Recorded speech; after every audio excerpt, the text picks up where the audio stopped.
My name is Emily Grace Harper. I am 34 years old. I live in Portland, Oregon, in a third-floor walk-up apartment that smells faintly of coffee and lemon oil from the cleaner I use when the insomnia eats at me. By day I work as a case manager at a community mental health clinic. By night I am a tangle of old memories, a calendar of phone calls I never return, and someone who flinches at sudden noises. Right now, my life is mostly about keeping my hands steady enough to sign forms and answering, "How are you?" with something palatable. "I'm fine." The truth is messier rawer than that. My father is on trial today, and I have spent the last 2 years wearing my past like a coat that never quite fits. Before I dive in, if you're into real stories that hit deep, please consider subscribing. Sharing this isn't easy for me, but maybe someone out there needs to hear it. It was rainy when I arrived at the courthouse. The clouds sat low over the city like a slate roof, and the air had the clean iron smell that follows a storm. People huddled under umbrellas, shoes squelching on the wet pavement. The courthouse itself has the tired grandeur of an old building. Marble steps stained with decades of hurried feet, fluorescent lights that hum, a vestibule where someone always eats lunch at the public table no matter how conspicuous the security line feels. That day the security guard's coffee was strong and too sweet. It left a lingering scent that I kept tasting as I walked into the room where my life felt as exposed as the marble floor. You should know what my life entailed before today. My father, Richard James Harper, walked out of our house the summer I turned 17. He left behind a house that smelled like cigarette ash and lemon cleaner, my mother's favorite chipped teacups, and a younger brother, Ben, who learned to make his own breakfast at 12 the way some people learn to tie their shoes. My mother, Laura, carried herself like a woman who had already started to forgive whatever had been done to her. She died in a fire 3 months after my father left. Officially, the cause was faulty wiring. In my chest, the cause had a name I didn't speak aloud for a long time. When my father came back, 10 years later, I had a job that never felt safe and a bruise behind my ribs that I had grown used to pressing my palm over. He had been arrested for something connected to the night my mother died. The town's gossip machine was kind only when it wanted to be, and cruel otherwise. I would learn, in the slow, surgical way truth reveals itself, that the life you think you remember is an edited version of what really happened. I would also learn what it felt like to stand on the other side of a courtroom and have everyone look at you as if you were a proof of something terrible and inevitable. I sat in the back of the room, palms sweating on my coat, and watched the proceedings through a haze of memory. The judge arrived like a storm front, quiet, deliberate, carrying with him an authority that made the hardware of the bench gleam. My father's lawyer had a manila envelope he handled like it contained a map out of the maze.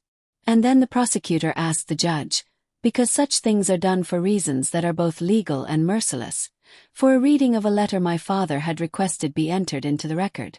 There are little physiological things that belong to acute anxiety.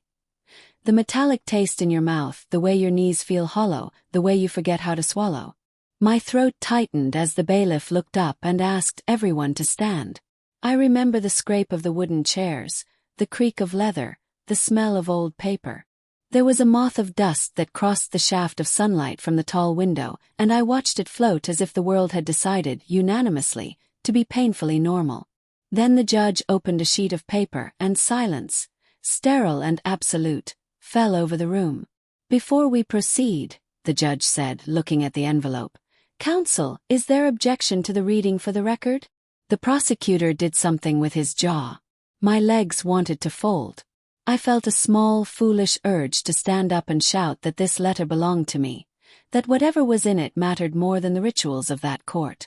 But instead I sat. The kind of courage that keeps your mouth shut is its own violence. "Counsel has provided notice," the judge continued. "We will enter the letter for the record, and I will read it aloud." The first words were simple. They were written in my father's looping hand, familiar enough that my stomach knew each curve before my eyes had time to process what it would say. My father wrote like someone who had once made a living with words and had since forgotten how to keep them to himself. As the judge read, I could feel the room contracting around each syllable. People in the audience shifted. My brother Ben, who had not spoken to our father in years, put his head in his hands and rocked once. The prosecutor's face did the thing of men who are trying to be surprised by honesty and calculating its legal consequence at the same time. If this is resonating with you so far, a like really helps us reach more people.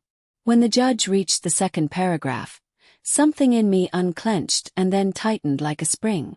The letter was not a plea for sympathy. It was not the short, bitter string of accusations I had secretly wanted. It was, as a letter would be if it had been written for one heart and long intended for another, entirely personal.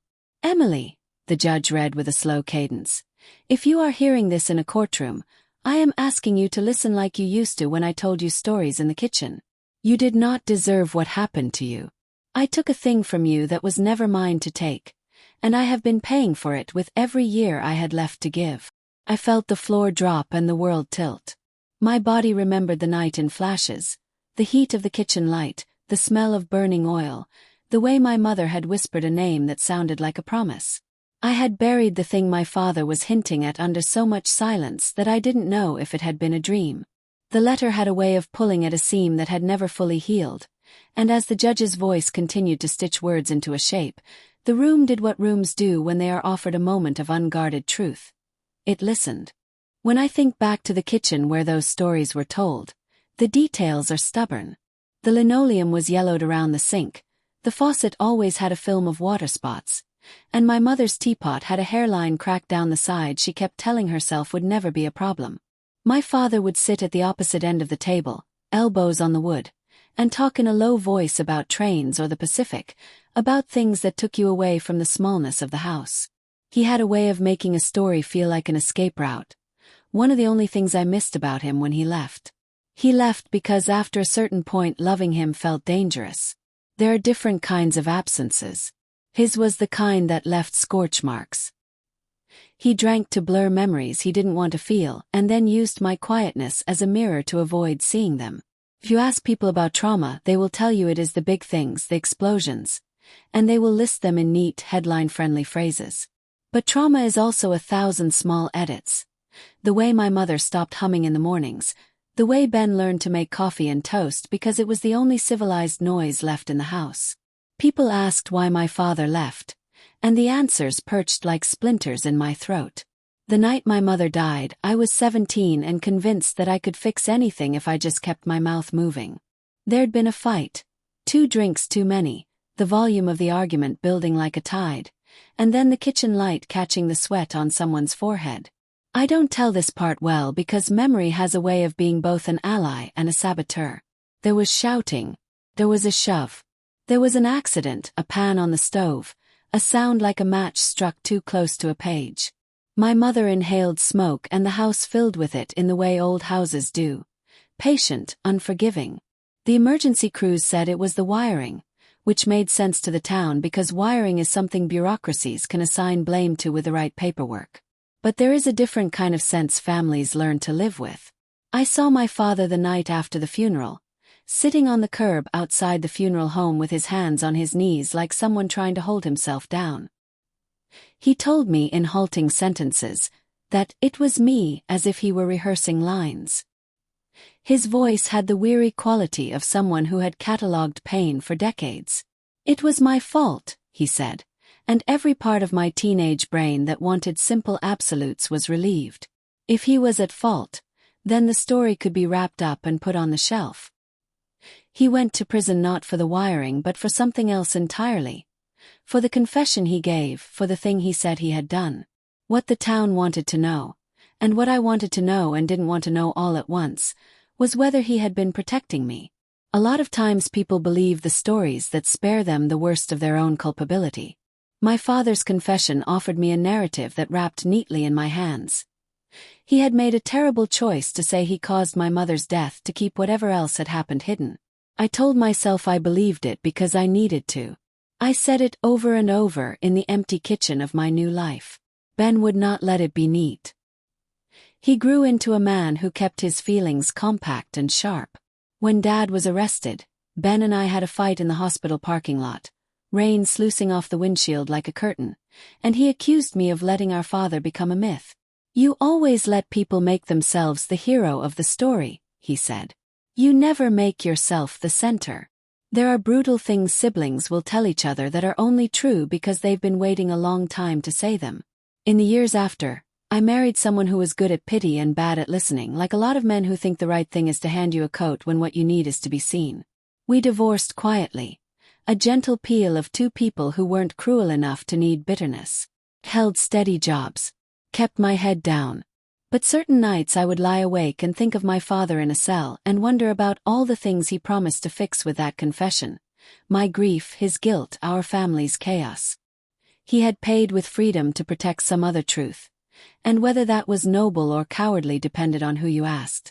When the letter was read in court, the thing that made my hands go numb was not that my father had lied. It was that he had lied for reasons that made the truth hurt in a way I'd never imagined.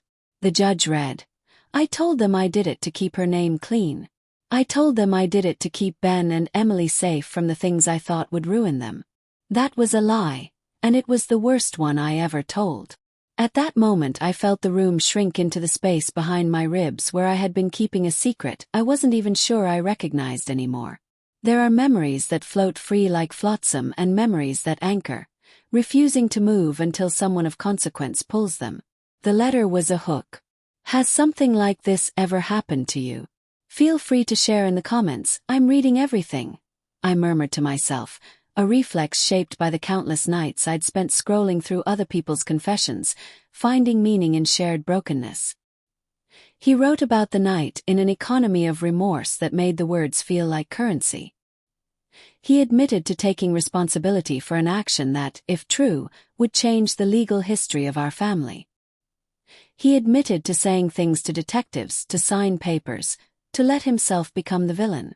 But the letter did not stop there. It named a reason, and reasons are dangerous, because they invite interpretation. He wrote about fear. Fear of the men who had stalked our family in the months before the fire, fear of retribution from a neighbor who had a grudge, fear of the social death he saw in my face, what losing reputation meant in a town that measured people by the size of their sins. That fear could be a shield or a blade, depending on how you read it. As the judge read on, I could see Ben's jaw working like he was chewing something too hard to swallow. The prosecutor's pen kept moving, as if transferring the letter's gravity into a ledger where it would be tagged and filed. The room was very quiet. The moth of dust from earlier had found a new path. The way the judge's voice slowed on the second page was the way someone slows when they reach a final, terrible honest sentence. The room took in a collective breath that had been held for a long time. My father's handwriting was a looped, rolling script. He always had nice handwriting, and the thing he admitted on that page was not small. I did not do what they thought I did, the judge read. I told them I did because I couldn't look at Emily and admit what had really happened. I told them I would take the blame for something that was, in my mind, worse than the truth because I thought I could put myself in a box and it would be safer for her to live in a world where her sins were mine. I felt like my chest was a drum, beating a rhythm that was old and familiar. Guilt, guilt, guilt. The syllables had a shape I had been avoiding ever since I had been 17. I had not told anyone what happened that night because the confession existed in my head, like an animal I had put a cage over. It was easier to let my father claim the bite marks than to open the cage myself. The prosecutor finally spoke. Your Honor, he said, the syllables like a hammer on a cool anvil. We have a right to determine the veracity of any statements in the record. This claim, if true, requires an investigation into the original circumstances of the incident. At his words, I finally did something most expected me not to. I stood. Not dramatically. Not like in a movie. Just stood, as if someone had taken off a heavy coat and I could not bear to sit. The courtroom pivoted to look at me because when we are young we learn to believe we are invisible when we are guilty. That is a lie justice often perpetuates because guilt is more comfortable when it is private. My name is Emily Harper, I said. My voice felt like someone else's. And the letter is about me. You could have heard a pin drop. I had rehearsed for months what it would be like to say those words in a room with 2 bright lights and legal microphones. In the rehearsal, my voice was always steadier. In the rehearsal, people were kinder. This was the real thing. Do you deny what is written? the prosecutor asked sharply, like he hadn't expected me to speak up at all. I looked at my hands, at the cuticle I had been picking at for years, at the faint white scar beside my thumb that had been there since I was a kid. "No," I said. "I don't deny it. But I need." My throat closed. "I need to tell you what happened." I told them about the fight in the kitchen, about the pan that slipped, about the way the fire spread faster than anyone could have predicted. I said something I had never said out loud because it was not a clean sentence. It was a crouched, ashamed paragraph. I pushed because I thought he was going to hurt my mother. Pushed because I was afraid. I ran because I didn't know how to be a witness. As I spoke, the room's air became something tactile. I could feel people sagging in their chairs like old coats. Ben looked like he had been punched in the stomach, his hand searching for the arms of the chair as if the metal had become a lifeline. For once, the legal machinery was not interested in my truth as a harrowing human detail. It was interested because the truth has an appetite for paperwork. They asked me about the sequence of events, about who else was there, about whether I had spoken to anyone after. My answers were honest in a way that felt like a baptism, messy and unedited. "Why did you let him take the blame?" the prosecutor asked, and it was not an accusation so much as a child's puzzlement. "Why would someone choose to burn themselves to save you?" "'Cause I was a teenager. Because I wanted to believe in sacrifice. Because my father is a man who could take on storm clouds and make them seem like umbrellas. What my father had done in claiming the deed, in letting them arrest him for what he had not done, was complicated. Maybe he had thought he could contain the pain of a family by making himself the repository for it. Maybe he had been protecting me because I was his child in the only way he knew how. Maybe he had been trying to teach me a lesson about shame. None of those things are absolving. They are, at best, partial truths. The law does not much care for such nuance, and the judge, who had been reading my father's letter like a man reading a sermon his own conscience had written, looked at me with the evaluating gaze I had seen only once before, when my mother taught me to drive. "Why did you speak now?" the judge asked. The question was simple. It asked me to open another seam. Because the letter made the hidden thing part of the public record, and the truth has a way of demanding companions. Because living with the knowledge that I had allowed my father to be punished felt like a constant theft from my own life. Because my father was sick, sicker than the courthouse had time for, and he had asked me to listen to him in a way we had not been allowed to before. "And do you understand the legal consequences of this admission?" The prosecutor's voice was clinical, but there was a tremor I recognized. Surprise, not at the facts but at the way human beings still shock us when they do not act in order to preserve themselves. He nodded. "Yes, I understand." It was the truest thing I'd said in years. The truth, once unmoored, does not settle quietly. It asks to be accounted for. When the judge closed the file to take notes, the court took another breath. The silence now was not the trembling kind that preceded a reveal. It was a different silence, one that had the outline of reckoning in it. The letter, my father's confession, and my admission had made a triangle of truth that the law could not ignore. People in the gallery stared at me as if they had been waiting for a spectacle, and suddenly the spectacle had turned human. If you're following along and this story matters to you, don't forget to subscribe if you want to hear how this ends. It helps us keep telling these stories honestly. The immediate fallout was procedural and intimate at once. Investigators reopened old reports, dusted off evidence from lockers whose locks had rusted into memories. Lawyers who had been dormant for a decade were asked to speak to a case file that had been marked closed. My brother and I were pulled into separate interviews where the questions had the decency of being efficient and the cruelty of being inevitable. The prosecutor, to his credit, tried to be either understanding or strategic.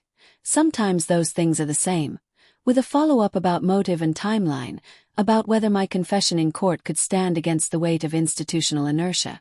The town's cafes buzzed with a different kind of conversation now. People who had once told themselves a story that spared them discomfort had to accommodate a harder one. My neighbor, Mrs. Alvarez, brought over a plate of tamales and a look that said everything but, "I'm sorry," she said. "We never know what goes on in someone's house," and handed me food like a small, practical apology. Ben and I did not talk for several days. When we finally did, it was under the cold fluorescence of my apartment's kitchen, the lemon oil cleaner making everything smell like effort. He did not look at me for a long time. When he finally did, his eyes were not angry so much as empty, like a room that had been emptied of things. "Did he do the right thing?" he asked, and his voice broke on the right. "Did he save you or ruin you?" I don't know how to read it. I couldn't give him the neat answer he wanted. There is no simple calculus for sacrifice. There are degrees of saving and hurting that map poorly onto renditions of morality. I told him genuinely that I did not know. What I did know was that the truth had changed the soil we were walking on. It had loosened rocks and turned the ground into something new. Authorities called my father in to be re-interviewed under the new light of the confession he'd written. He was older than I had last seen him, vertebrae ribboned with the slow bow of age and stress. When I visited him in a visiting room that smelled like disinfectant and cheap coffee, he held my hands in his, 2 hands that had once been steady like the family table they had sat at. "I am sorry," he said. It was not a plea. It was the soft admission of something finally let go. "I thought the thing I did would keep you safe." "I know," I said. Saying, "I forgive you" felt dishonest. Saying "thank you" felt fraudulent. So I said I know because it was the only honest verb left. The legal implications unfolded like a map with too many routes. There were hearings about whether my father's original confession had been coerced, whether police had leaned on a man trying to protect his family in a way that isn't as uncommon as journals would like. There were also questions about whether my late decision to admit truth would change statutory bars, reopen charges, and whether, in a particularly American way, fairness must be balanced with consequence.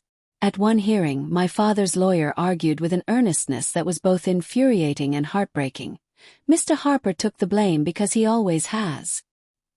He was a man trying to do right by his children in the only language he had left. The prosecutor countered with the bluntness of a system designed to untangle responsibility. You cannot rewrite a decade of a man's incarceration with a letter unless the letter meets the standards we need to prove who did what. In plain terms, what hung over us was the reality of justice versus mercy. My father's letter had been an act of mercy, or perhaps it had been an act of cowardice dressed as mercy. That was up to the court to decide. But courts speak in precedents. They weigh evidence.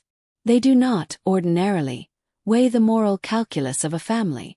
Between hearings, Ben and I sat on the couch and watched old family videos. Our mother laughing in the yard, my father teaching me to ride a bike, me with a bowl cut and a missing tooth. I used to watch those videos and feel like a different girl, a prototype version of myself. Now I watched them and panicked at every pivot point, every absence of a word said out loud. "Do you remember feeling like this?" asked Ben. He shrugged and then made the blunt confession. "I always hated that he left. But I also hate that you accepted him as a martyr." We were both stealing our own agency from ourselves. Trauma is often a conversation in 2 parts. The event and the silence that follows. We had both been practitioners of the latter. Opening the silence had a cost: public scrutiny, legal risk, and a rearrangement of how we defined ourselves. But the other side, if there is one, opened up space for something else. Honesty, perhaps, or the ability to start naming the things that had remained anonymous for too long. The judge eventually ordered a review of the original investigation. There were questions about how evidence had been handled, about whether a young girl's running away had been as invisible in the eyes of investigators as it had been in the eyes of neighbors. There were also interviews with old friends, a re-examination of the timeline, and the kind of bureaucratic slowness that compounds grief by dragging it out. Through it all, my father grew weaker. The medical report said one thing. His face said another. Once, in the visiting room, he took my hand and pressed a folded note into it, one that had been written before the big letter, a smaller thing that read, "If you ever have to choose between protecting the family and telling the truth, know that I chose you." I cried then in a way I had been saving for decades. A quiet, worn-out sound that came from somewhere I had been carrying guilt for. If this is resonating with you, a like really helps us reach more people who might need to know they're not alone. The weeks that followed the letter's public reading were a strange kind of limbo. Old cases that had been closed were pulled open like curtains. Friends showed up with casseroles and kind faces. Strangers sent messages that were part condolence and part curiosity. I began seeing a therapist, someone who didn't flinch when I cried at the memory of a teapot or a man's handwriting.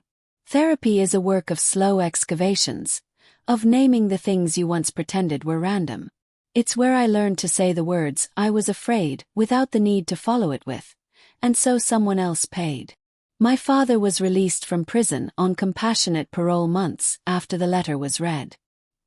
He walked out onto a low, stingy afternoon with a cardigan that had lost its shape and eyes that had the distance of someone who had been made to sit still for a long time. Ben and I met him outside the gates. He looked like a man who had been excavated from himself. The embrace was awkward at first, two adults who had learned how to disconnect, but it warmed into something messy and real. He smelled faintly of disinfectant and his cologne from years ago, the one my mother hated. He kept apologizing, and at last I learned to accept that apologies are not licenses. They are entries into a ledger. There was no grand reconciliation. There was, instead, a series of small, true conversations about what had happened that night, about why he had chosen to say what he said, about what it had been like to live with the knowledge that a man you love had been in a cell. He spoke of fear as a living thing that had leaned on him, and I listened because listening is a kind of mercy too. The legal system took its own course. The prosecutor acknowledged that the letter warranted a deeper look, and the district attorney's office reopened the original incident for further investigation. For a brief and anxious season, my name was part of an official record again. The media, not the national kind thankfully, but the local sort that flits like a hungry bird, came and went. They wanted quotes. They wanted a story arc with closure. We could not give it to them because life is rarely a neat ending.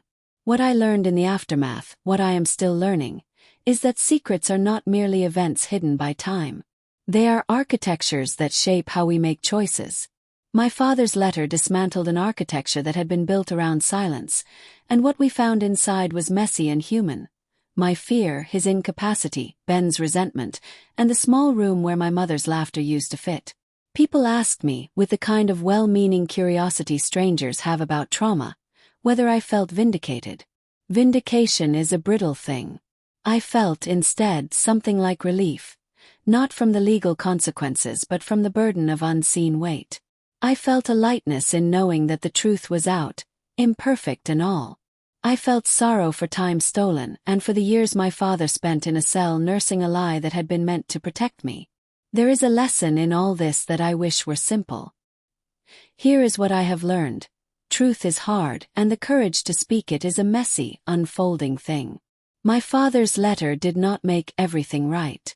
It began a conversation that required more than a courtroom to finish.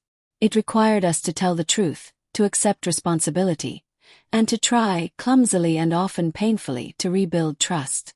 If you have lived through something like this, or if someone close to you has, know that stories do not end neatly.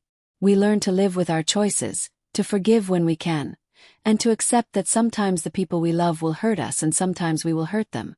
The only real hope is finding a way to keep talking, to keep looking at what was done, and to try, each day, to do better. I don't have a perfect ending. My father is aging and fragile. Ben and I are still cautious with each other. I have taken down the illusion that a single act, no matter how noble or base, can fix a life. But I have also found something like peace in naming what I had hidden. The courtroom went silent when the judge read my father's letter because we were all, for a moment, listening to the parts of our lives we had chosen not to hear. If this story touched you, please subscribe and share. And if you've experienced something similar, leave a comment.